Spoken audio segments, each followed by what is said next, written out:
Welcome to Sunset TV.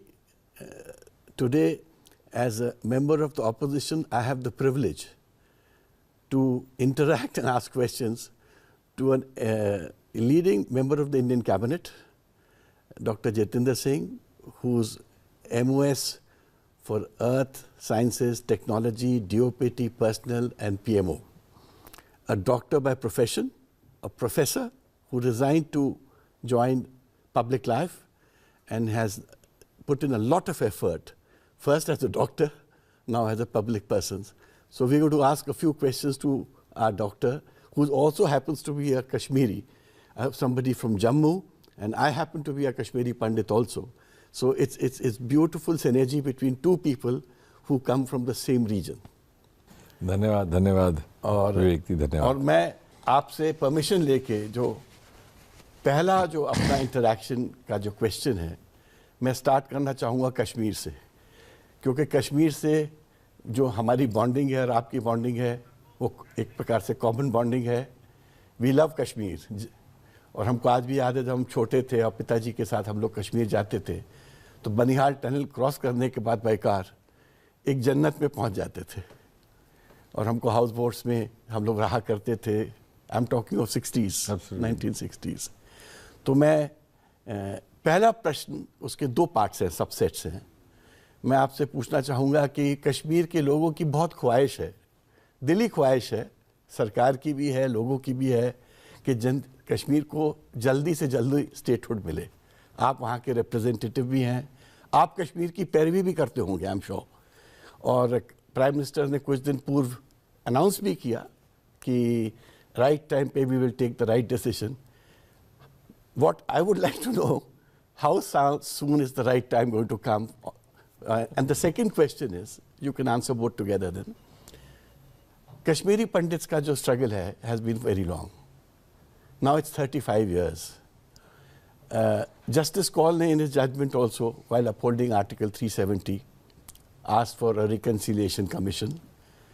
मैंने भी एक प्राइवेट मेंबर बिल इंट्रोड्यूस किया है फॉर जस्टिस टू कश्मीरीज। तो मैं तो ये चाहूँगा कि ये जो जस्टिस का जो अब अपेक्षा है और जो वेट है, ये कश्मीरी पंडित्स की जो वेट है जस्टिस के लिए कब तक रुकेगी, कब तक रुके रहना पड़ेगा? क्योंकि at the end of the day so many died, so many were killed brutally also, families were destroyed, but hardly anybody was found guilty. There was hardly any investigation. और उसके बाद भी आज भी कश्मीरी पंडित वापस जाके सेटल होने में घबराता है। और मेरे विश्व से पूरे, मैं तो कश्मीरी ग्लोबल डायस्पोरा से भी कनेक्टेड हूँ, तो पूरे और सबको क्रेविंग है कि हम किस तरह अपने होमलैंड में वापस पहुँचे। तो ये दोनों सब टॉपिक्स आप are close to your heart. We would like to know your views on it. नहीं, सबसे पहले तो विवेक जी आपका धन्यवाद, आपने मुझे इस कार्यक्रम का हिस्सा बना करके अपने साथ ये खूबसूरत वार्तालाप का अवसर भी दिया और दर्शकों के साथ रूबरू होने का भी अवसर है। To take your second question first, जैसे आपने कहा और आपको भी लगाव है जम्मू कश्मीर की धरती से, वहाँ के अवाम से, वहाँ के लोगों से, वहाँ के भिन्न भिन्न वर्गों से, कश्मीरी पंडित समुदाय विशेषकर, क्योंकि आपकी जड़ें उससे जुड़ी हैं। और एक अच्छा संयोग ये है कि वर्तमान में जो सरकार है और प्रधानमंत्री श्री नरेंद्र मोदी जी स्वयं, उनकी प्राथमिकताओं में भी जम्मू कश्मीर है, कश्मीरी पंडित समाज है।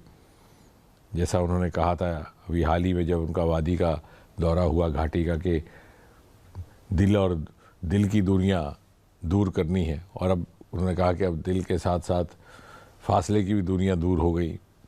रेलगाड़ी भी चलने वाली है कश्मीर घाटी, जिसका कभी किसी ने गुमान ना किया था, कल्पना ना की थी। एक्सप्रेस कॉरिडोर बन चुके हैं, इंटरनेशनल एयरपोर्ट है।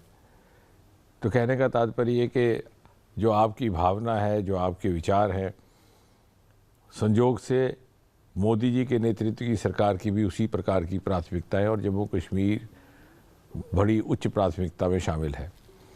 जहाँ तक कश्मीरी पंडित समाज का संबंध है, मुझे लगता है कि जिस प्रकार की संकट से उन्हें गुजरना पड़ा, वो आने वाले समय में शायद इतिहास इस पर विश्लेषण भी करेगा कि अपने में एक बड़ा अनोखा सी उनके लिए एक एक विपरीत काल गुजरा है, क्योंकि अगर आप देखें the recent history, the biggest exchange of populations ever in the world was when the partition of Indian subcontinent happened. इतने सारे लोग यहाँ से वहाँ गए, वहाँ से यहाँ आए, कत्ल वारत हुई। But after that exchange, not even exchange, I would say the exodus of population within the country without partition, this is something unique. जब मुल्क बढ़ते हैं, जब सरहदें नहीं बनती हैं, जब हमलावर आते हैं या कोई मुल्क कैप्चर हो जाता है, तो उस तरह का होता है। लेकिन एक ही मुल्क में रहते हुए, एक ही देश में रहते हुए, बिना किसी तकसीम के, बिना किसी बंटवारे के, पूरे के पूरे समुदाय के लिए कैसी परिस्थिति बन गई that they had to leave their home and hearth in the middle of night, and overnight they became homeless within their own country or within their own Motherland.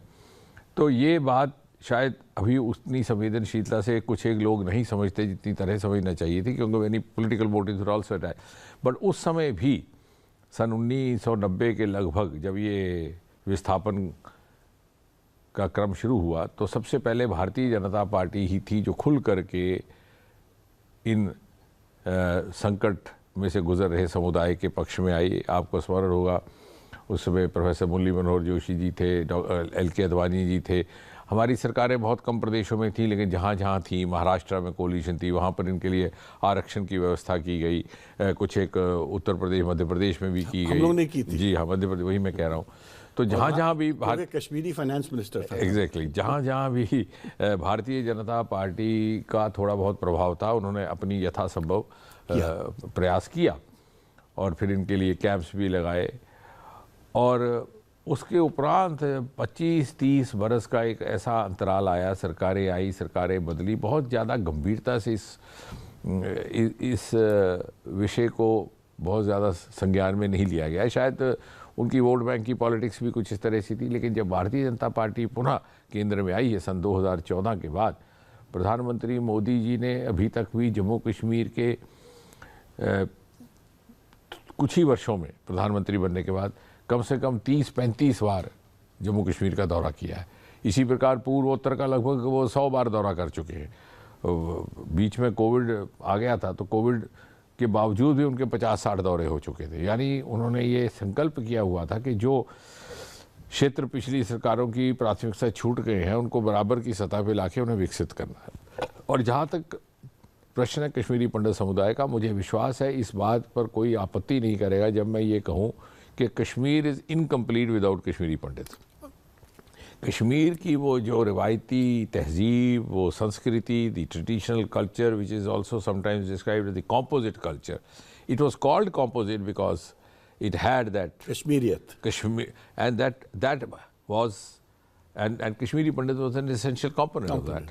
Yes. और उनके रस्मों रिवाज, उनका खान पान, उनका संगीत, बल्कि हंसी खुशी दुख में उनका the way they express themselves was also very composite. और मैं तो कई बार जब ये एक्सोडस हुआ तो मैं अपने कई दूसरे समुदाय के दोस्तों से भी कहा करता था घाटी में कि एक दिन आएगा कि आपको लगेगा कि आपका बहुत नुकसान हो गया उनके जाने से, पंडित के जाने से, because you have deprived your next generation of that wholesome influence which was happening with the presence of Pandit was a teacher. Pandit was teacher, Pandit was educationist. In fact, they have a rich legacy of education even before partition. So many of the Rajas, the princes had Kashmiri Pandits as their education advisors, Prime Ministers. Prime Ministers. My forefathers. Yes, Prime Ministers. And in education, virtually every state. Gwalior had their education advisor, Mr. Razdan. Baroda had, like that. So, ये जब तक कश्मीरी पंडित वापस नहीं लौटता, कश्मीर अपने वापस उस तस्वीर में नहीं आएगा. इनकम्प्लीट. वो नामुकम्मल, इनकम्प्लीट. अब दूसरा प्रश्न ये है कि उनको वापस ले जाने के लिए, हाँ, सरकार ने हर प्रकार की व्यवस्था भी की है. वहाँ उनके रहने के लिए, उनकी नौकरी सुरक्षित कुछ एक जोन्स भी बनाए हैं, उनका रखने का अलग से कुछ उनके लिए अकोमोडेशंस भी व्यवस्था की है.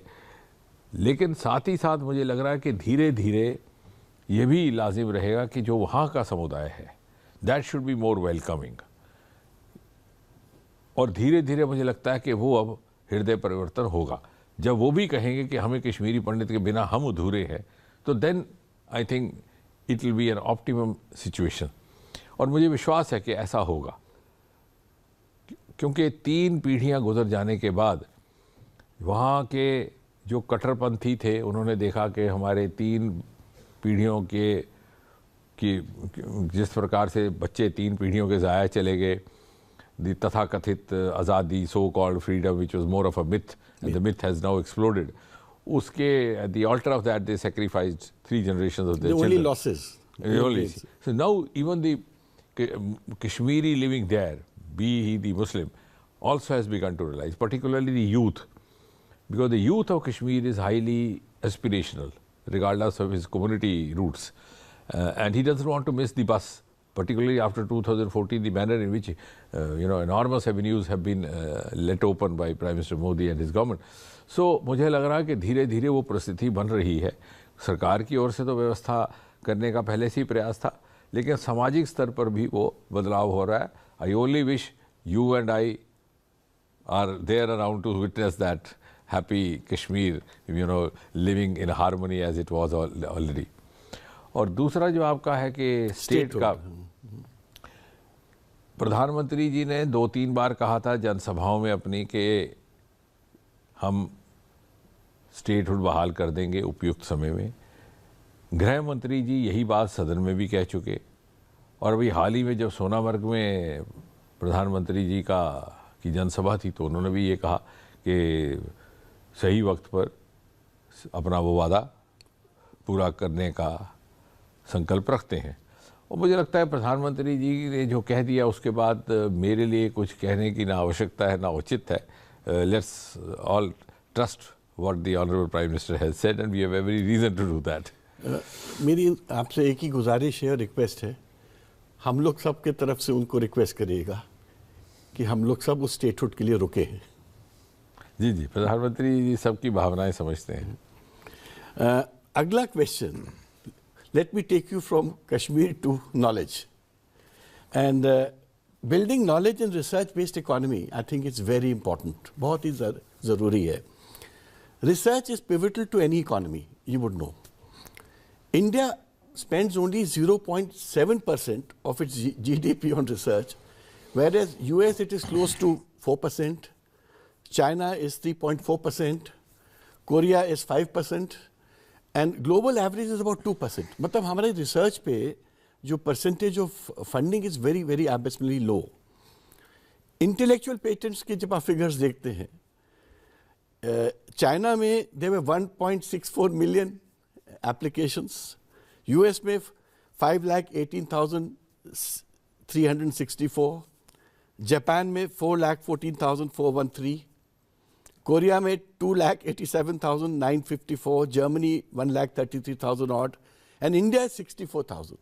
Why I'm saying this is that we will have to involve our private sector, our SMEs, our universities, and all our government and other research organizations in this new innovation. Unless we do it, India की जो potential will not unleash. अगर हम दूसरों की research पे ही dependent रहेंगे, we will be only buying products. We should be selling products because हमारे ही लोग बाहर जाके research कर रहे हैं and doing well. मैं always हंसता हूँ कि Indians going abroad excel when they excel more than what they excel in India, in fact.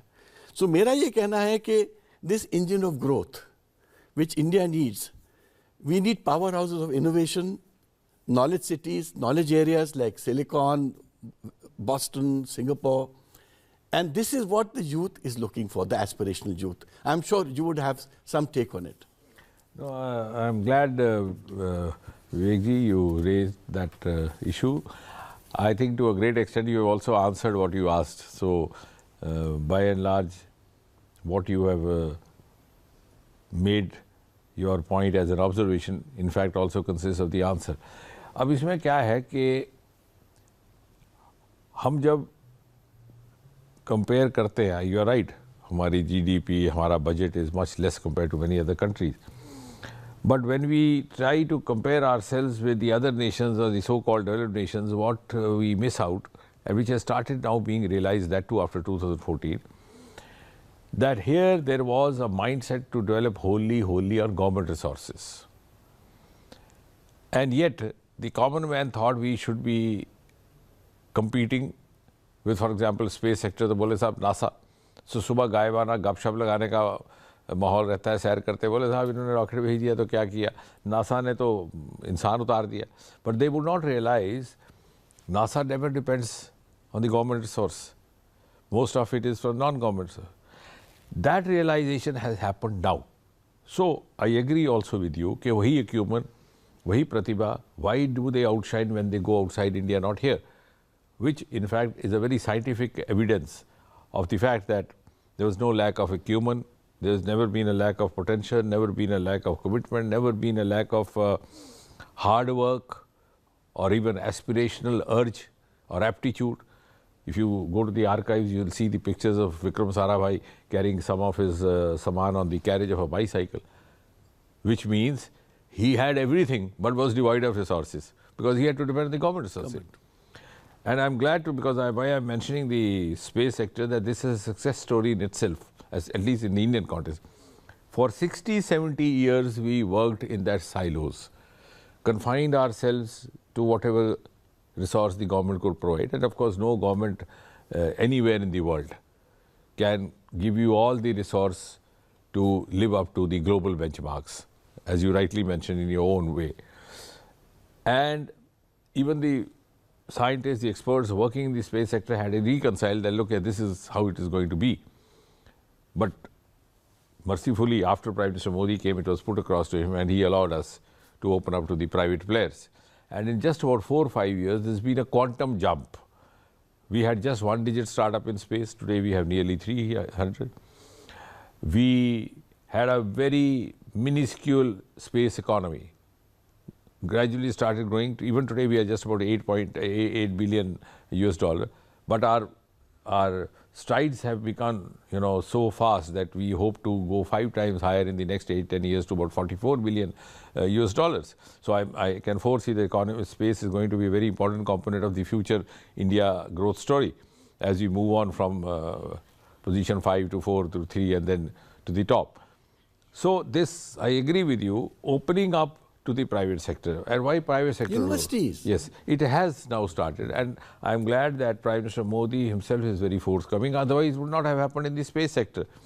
Now, in the last 4 years, we have such a huge investment, not only from the private players, also from other collaborators, also FDIs. Same is also being seen in the other spheres. Similarly, another important component, because you very rightly linked the innovation research with the future economy, which is going to be relevant for the entire globe. For the entire world, the next leap of growth would be innovation-based, startup-based. And it's also a considered view across the world that the next industrial revolution would be bioeconomy driven, just as the last one in 1990s was IT driven. Now, India has a huge bioresource, better than many other.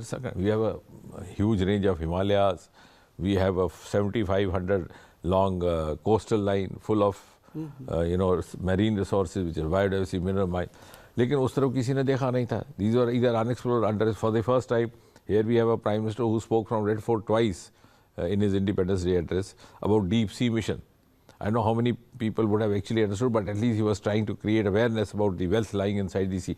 So when these resources come in, and we are today among the first countries in the world who have, in fact, very recently, about 4 or 5 months back, rolled out a bioeconomy related policy called BioE3, biotechnology for economy, biotechnology for environment, biotechnology for employment, considering the future implications. और पहली बार आपने जो सारा कुछ कहा उसी के साथ जोड़ता हुआ नेशनल रिसर्च फाउंडेशन, बहुत कम देशों में, अमेरिका में है national research society NRS, Germany में है.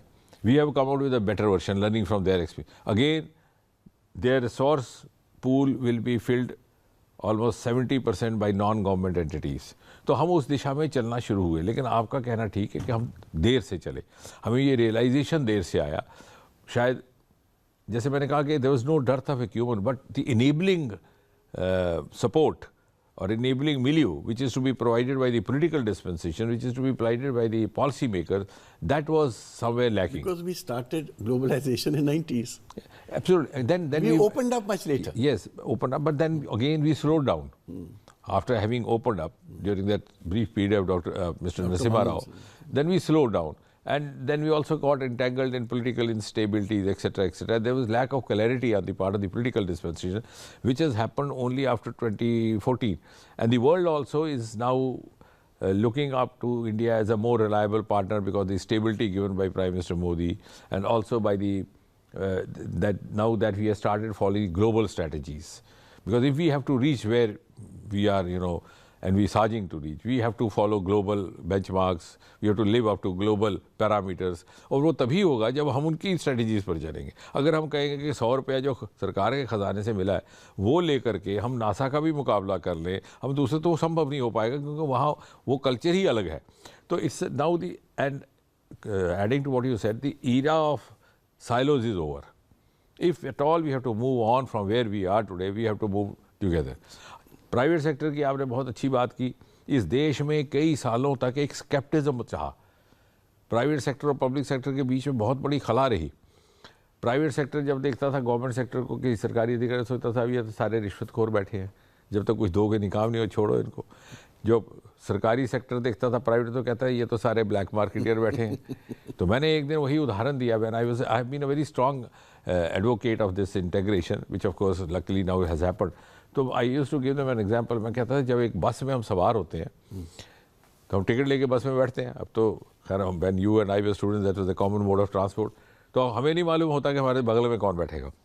चोर भी बैठ सकता है, ठग भी बैठ सकता है, कोई मवाली भी, साइंटिस्ट भी, ठग भी, कोई भी। अब क्या हुआ कि रास्ते में बस कहीं रुक गई, टायर पंचर हो गया, तो सभी उतर जाते हैं नीचे और पूरा जोर लगाते हैं बस को आगे धक्का लगा के, because everyone is keen to reach the destination which is common. ठग भी लगेगा, चोर भी लगेगा, साधु भी, साइंसदान भी, क्योंकि उनको लगता है अरे पहले अपने पड़ाव पर पहुंच जाए, बाद में से।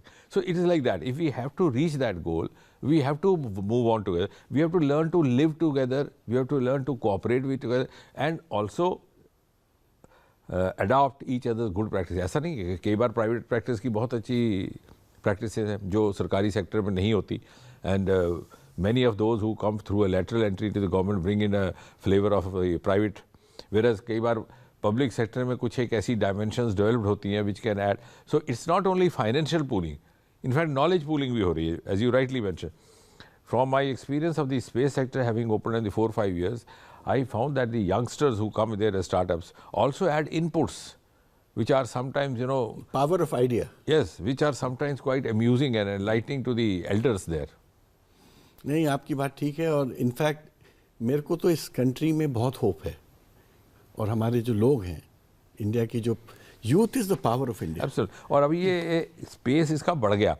Like for example bio economy की बात कर रहा था मैं, बिफोर 2014 और इवन इन 2014 हमारी बायो इकॉनमी थी कुल मिला के $10 billion, which is even embarrassing to say. इन 10 years we have gone up to 130-40 billion. Future projection is about 300 billion by 2030 और सो। तो कहने का तात्पर्य ये कि अब वो गति भी बढ़ गई है। एक तो हमारी दिशा भी ठीक हुई और उस दिशा में गति से हम आगे बढ़ने भी लगे। अब मैं आपको एक नए सब्जेक्ट में लेना चाहूँगा। You are minister for DOPT। आप खुद एक क्वालिफाइड डॉक्टर हैं, प्रोफेसर थे। सर्विस के बारे में आपको बहुत अंदाज है, how services work, and you have to transform governance and bureaucracy in this country.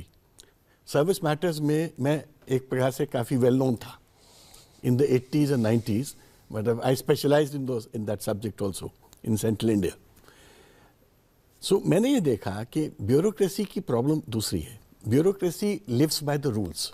ये colonial structure है, and bureaucrat का first attempt होता है to find how to stop a thing. How to approve a thing comes later.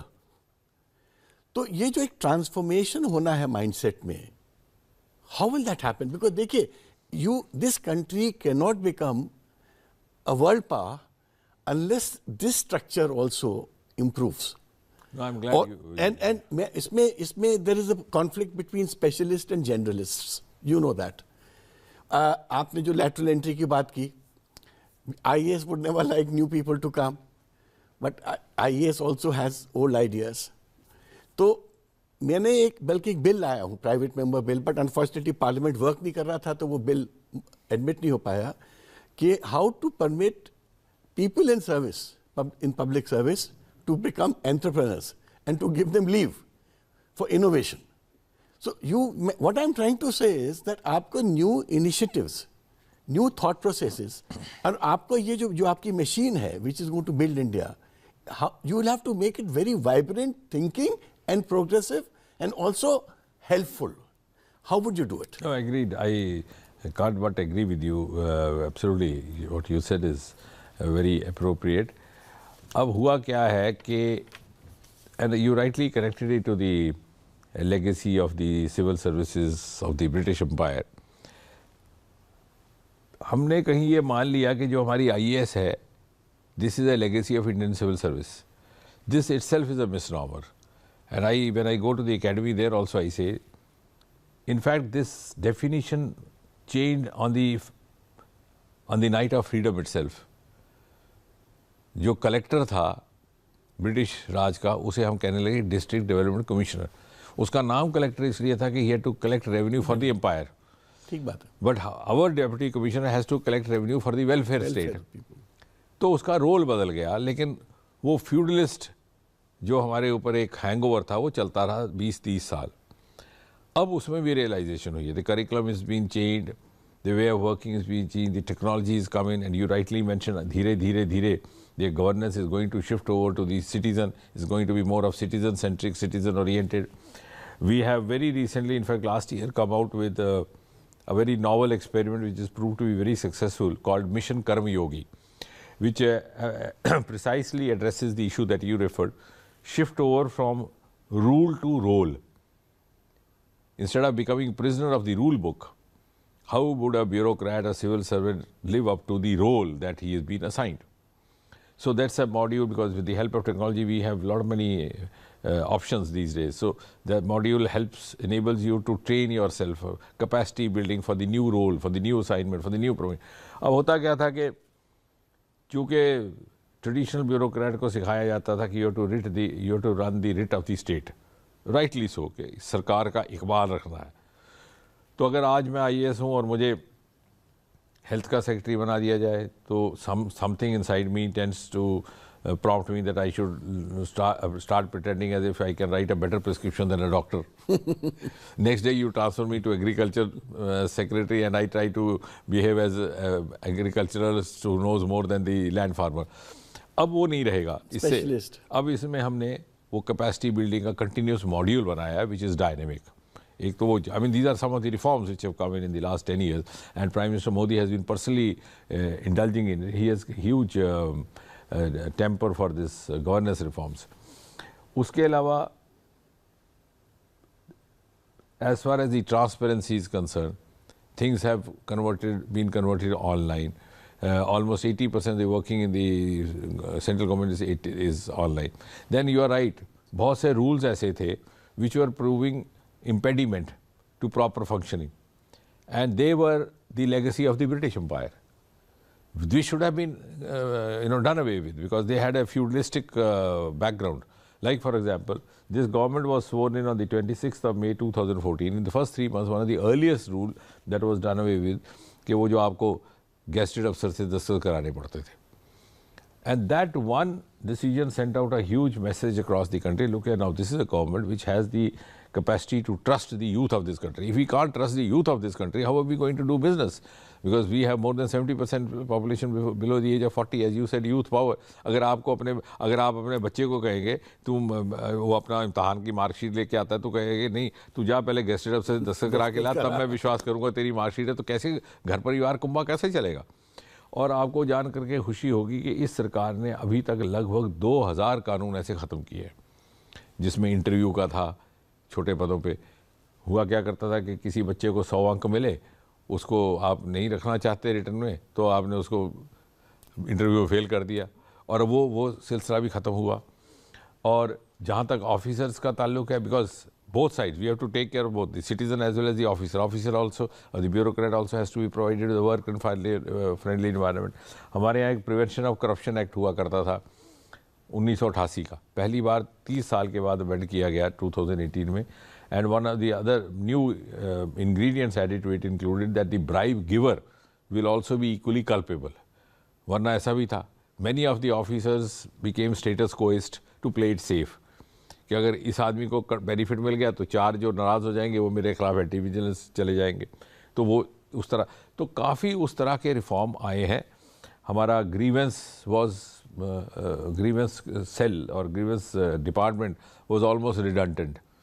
फिर उसके बाद website का ज़माना है, many of the state governments created website, never visited it, now made it online. That CP Gram has become a role model for other countries. Yesterday only there were some civil servants of Kenya who wanted to study it. Bhutan is trying to, replicate it. Bangladesh. So you have an automatic disposal of the Swamitva program, which is a very beautiful program where the land farming and the demarcation is done with space technology and drones. So the owner of the land or the farm can actually generate his own papers. So that's again a role model program rolled out by India. Earlier on क्या होता था कि revenue officer के रहमो करम पे थे आप, पटवारी आपका कागज़ किस तरफ घुमाता है उसी के ऊपर आप, so now you are the master of your own destiny. तो धीरे धीरे it will shift over to the citizen, and technology is going to play a very important role in that. So that's digital life certificate is another beautiful example. Caste certificates. Elders had to, make themselves available before a doctor to give the certificate. I have a 93-year-old mother and a 92-year-old mother-in-law. So that was quite, I know. Yeah, that was quite impolite and uncivilized, to difficult ask the elders to do that. Now they have a biometric, now they also have face recognition. Just look into the mobile, and I'm glad the grandchildren are helping their grandparents. You're right. वो कहते हैं दादा मैं आपको करके देती हूँ, दादी मैं बताती हूँ कैसे करना. This is happening in my house also. Yeah, so they show you the camera, they show the grandpa the camera in the mobile, and the certificate gets generated. So optimum use of technology, thrust on transparency, thrust on grievance redressal, thrust on citizen centricity, and minimizing the interface of the bureaucrat, which has also enabled a reduction in the timelines of the disposal of matters and the files. So I think that has been one of the hallmarks of this government, and it's a continuous process. Of course, I agree, because we move on from one technology to the other, so accordingly we have to move on. Now you have a point, and as I said, we all have our own experiences of bureaucracy, policing, and India has faced it, and India will overcome it. But something which is close to your heart now, I'm going to ask, is about advance in the space economy and technology. India's space ambitions are nothing short of a big inspiring, and when we expect and see our first, we want to see our first astronaut into a space in an Indian spacecraft, and from Indian soil. You think that will happen, and when will it happen? One. What are the upcoming milestones for our space mission to the moon and beyond? And also, there is a bubble that the space sector is opening up to private players and foreign investors. Fine. But there is also a bubble, and I would like to know that will Indian startups and indigenous initiatives play a role in strengthening India's position in the global space economy? Because we don't want our space sector to benefit the foreigners. Indians should be as much participants in the space development. No, I agree with you. Now, taking up those very important points one by one, of course, as far as when would the first Indian human be there in the Indian spaceship, I think maybe within a year's time, if not by the end of this year, maybe by the beginning of next year, we'll have a very ambitious mission called Gaganyaan, which will carry first Indian human being into the space in an Indian spacecraft. From India? From India, of course. We had one Indian called Rakesh Sharma in the from early USSR. 90s, but that was a Soviet, you're right, that was a Soviet mission. So first indigenous mission with an Indian astronaut. We are already in the process of conducting test flights because there are separate modules. There is a crew module, there is a lab module, then there is a safety module, because sending the astronaut up is very fascinating, but to get him back safe in the water is equally important. And that's a very collective exercise in which the naval guards come into play, naval personnel come into play, the space side. So we are actually in the process of conducting those test flights so that we are able to satisfy ourselves to the maximum extent. Then before we actually send one up, we'll send a robo mission who has been named Vyomitra. She is going to be a female robo. It's like a dress rehearsal just before the final one. So she will go up, perform all those tasks which are expected by the actual human mission, and when she comes back and we are satisfied that everything has happened as we wanted, then the human will also go. That will be Gaganyaan. Then first human landing on the surface of moon, first Indian landing, that is, as of now, the time schedule is around 2040. It may be plus minus, because before that we have other things lined up. In 26, if we have Gaganyaan, 27 we will have Chandrayaan 4, because on Chandrayaan 3 which will go there, collect some samples from Chandrayaan. In 2028 we'll have a Venus mission, the Shukra. Some people fancifully call it Shukrayaan. Then by 2030 we'll have our own space station. So that's going to be a very great milestone, which has been appropriately named as Bharatiya Antariksh Station. So India will have its own space station in place, and for that the mission that successfully was accomplished today, the SpaceX mission, docking and unlocking, is very relevant to that. So we have a huge line of ambitious missions lined up. As far as the startups are concerned, we are getting huge investment from the private sector, from the other collaborators, and to a large extent they are investing within India. I agree with you. We have to also try to make sure that it doesn't happen, the drainage of all that resource. But luckily so far it's not so, because now they are finding avenues within India. Earlier it didn't happen. Like for example, our first generation space startups, who were the first to have launched private rockets using the government-owned or state-owned facility at Sriharikota, are now entrepreneurs. One of that group has started a factory just close to the Hyderabad airport, the first ever, I think, factory in the private sector of manufacturing rockets. So overnight they have, made a fortune. So they now find reasons enough, attractive enough to invest back in India instead of going abroad. Also because earlier we didn't have avenues. I agree with you that we have this space teaching institute, one of the best in India, in Trivandrum, which is now known as Thiruvananthapuram, which the selection is through IIT JEE exam. The placement is 100%, but almost 70% of them went to America, worked in NASA. In fact, NASA also had a lot of Indian boys and girls. But now it's no longer so. The trend has started changing, because they have started finding avenues closer home, but you back have to home. pay them well. Yes, of course. We have to pay them well, and we also have to allow them to indulge in, the freedom to indulge privately. Innovate. And not to be regulated wholly solely, which is of course now happening there. They are then open to, after they become startups, they rise to a different level, new level, when they become more sustainable, then they become entrepreneurs and they are investing. And then moving on from one level of investment to the, because they have lots of avenues in India, because you see India is becoming a huge market. Also because, as I was mentioning about bioeconomy a few moments ago, bioeconomy essentially will change the economy paradigm, in the sense that economy would move from manufacturing sector to recycling. So going to be a huge shift. Huge shift. So in that extent, India has a huge resource. One of our startups in Bangalore has already started producing animal-free milk, and now they are also exporting it. So we have huge resource pool, as I said, of bio resources. We have a huge market.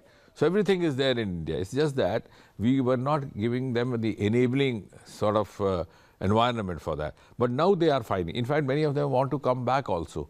I have a number of, even in my personal touch, number of startups, number of well-established scientists, innovators abroad, who actually want to come back. And to facilitate that, in the Department of Science and Technology, we've also started a scheme called Vaibhav.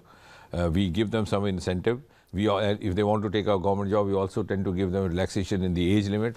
But what happens is, once those who have gone there for the last 20, 30 years want to come back, but if they are not able to come back, it's not for the professional reasons, for the family reasons. Like, for example, I had an IITian in the 1980s. He's very keen to come back. He was here. We arranged some tasks for him. He was very comfortable doing. He wanted to carry on. Then he said, let me go back and get my family. So from there, so he personally touched me. He got back to me and he said, okay, my family says the choice is yours. Either you stay with us or you go back to India. And then he confessed to me. He said, I can now see what is the missing link. My children have never been to India. Even for the vacation, they went to other countries. So once the children, come of age and they are not, so then if they are not able to return, otherwise, by and large, all those who have settled in US or other countries now find reasons enough to get back to India. They are held back for other extra professional reasons. So, but otherwise, I think it's becoming much and much attractive destination, both for startups, for the business community, and even for industry. My last question to you, another question after that, which will be something relaxing. Threat to climate change and environmental degradation is huge. We are all worried for our next generation. Everybody is worried. India is worried. The world is worried. I mean, today, in California fire in the peak of winter, and our glaciers in Ladakh melting, we know the consequences of all this. Our forest cover depleting, and the water levels going down. Now, all that is a huge issue, and which we know our children, our generations to come will suffer if we are not careful today. You are a person who is very close to these issues. It's your subject also, and you have worked very hard on it. I would like you to assure the nation that we are on the right track to save and protect the country.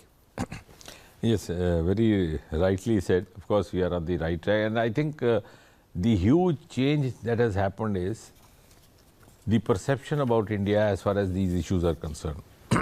Till a few years ago, India was never seen as a nation who could deal with these subjects very prudently, very seriously, or very intelligently. We were not taken seriously as far as issues like climate concern or global warming is concerned. They thought it's beyond our comprehension, something like that. For the first time in the last few years, in fact only in the last one decade, India is now started laying timelines, goals, 2070, net zero, like that. In the COP meetings, when we are represented, Prime Minister is there, he sets some deadlines. So now India has started being taken seriously by other countries. That's because our capabilities have improved,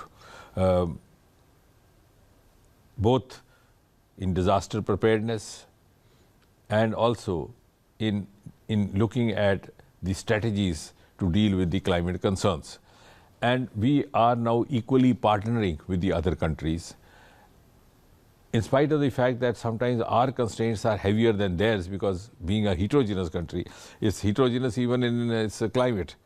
I mean, simultaneously these days you have heavy snowfall up there in north, and if you go down to Tamil Nadu, Andhra, you have hot, humid weather.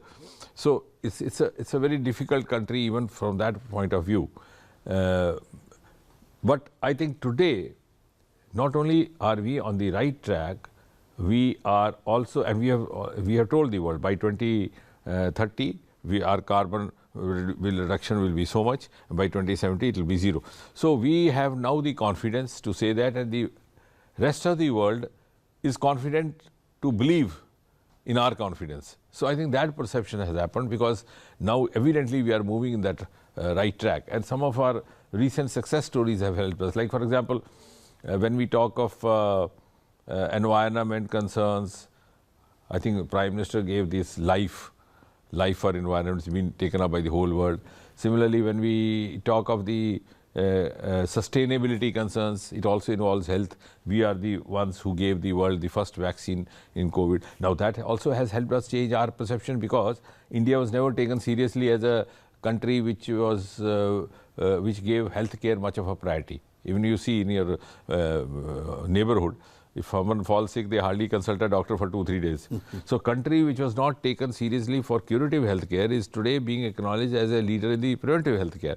So this whole change of perception has happened because we have demonstrated, showcased enough to the rest of the world our skills and capabilities, which possibly we didn't have the opportunity or chance to do that. And also because the world has shrunken, information technology has brought everybody nearer, so they can see actually what we are doing, which possibly we were not able to showcase earlier.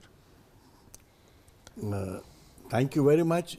It was wonderful listening to you. Of course, I would have small disagreements because you gave a lot more credit to last 10 years when I thought progress is always a continuing affair. Yeah, absolutely. No, it was before and it will be later also. Yes, but without denying what has happened earlier, what I was saying is that we have opened up to the global parameters in a much bigger way. But that's India. India. That's the story of India. But before, as we end, I would like to know, you have worked very hard in life. Absolutely. You were a doctor, now you're a minister. As a minister also, you work very hard. Tell me, how do you relax? Are you fond of ghazals? Are you fond of songs? Are you fond of music? I am fond of ghazals. At each moment there is some Nazm poem walking in my head. That, of course, been inherent to me. I've read literature in a number of languages: Hindi, English, Urdu, to an extent Tamil, and reading books is another big passion. I always carry about 2 books with me when I travel. I'm traveling every third day. I carry 2 because I pick up any book that I come across, which is the latest in the market. So I carry 2 because once I go through 10 pages, I find it's not worth reading. I don't wish to waste time. So I go over to the next one. And poetry, of course, is something which keeps me relaxed, though I may, even when I'm in a crowd, because the poetry goes on in your heart. So that is one thing. And of course, the last 40 minutes I've been relaxing, doing nothing but chit-chatting with you. I think what could be a better relaxation than to be in the company of such a warm and intelligent friend like you. Thank you. And thank you. It was a wonderful conversation.